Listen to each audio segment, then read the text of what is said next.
It seems crazy that, even though we live in a technological whirlwind, space exploration these days has become more or less the exclusive domain of video games, film, and literature, while in real life no human has set foot on another astronomical object since 1972.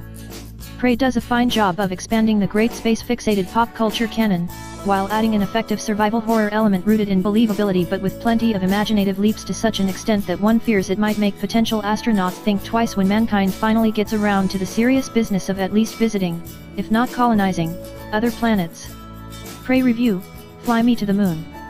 After a false, Groundhog Day style beginning, you discover that you are playing Morgan Yu, who can be either female or male, stranded on the space station Colonising, which orbits the moon. But there's one slight problem: Colonising has been overrun by malevolent aliens called the Typhon, which come in many forms, all out to kill you. The Typhon's most basic level, the spidery mimics, jump on you face-hugger style, but as you progress through the game, you encounter ever more fearsome foe. There are bipedal phantoms which can attack with fire or energy bursts, invisible poltergeists that can levitate you, giant black blobs called telepaths that can take a vast amount of damage, even Colonising crew members who are now under alien mind control, who are much easier to dispatch. Make no mistake, Prey is very much a survival horror game, along superficially similar lines to the likes of Dead Space. As you make your tortuous way through the giant and wonderfully imagined Colonising, you will die a lot. Prey review: Dead Space meets Bioshock. Luckily, Prey also borrows and hugely develops an element from Bioshock.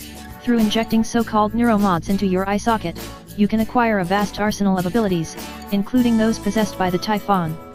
Thus, you can learn to unleash the likes of a kinetic blast, very handy, since it requires no ammo beyond a supply of psi-hypos which keep your Schnick abilities topped up, or even to take on the form of various inanimate objects, just like the mimics. On the human side, neuromods provide more prosaic abilities which are often more akin to buffs for your statistics, such as the abilities to repair machinery, hack or lift heavy objects, acquire extra health, increase weapon damage and so on. So whenever you come across any neuromods, which generally takes some finding, there's a constant debate between whether to upgrade your basic attributes or to go for something a bit more glamorous. You can also make neuromods, along with vast amounts of other useful items, in fabricators, essentially sophisticated 3D printers, but they eat up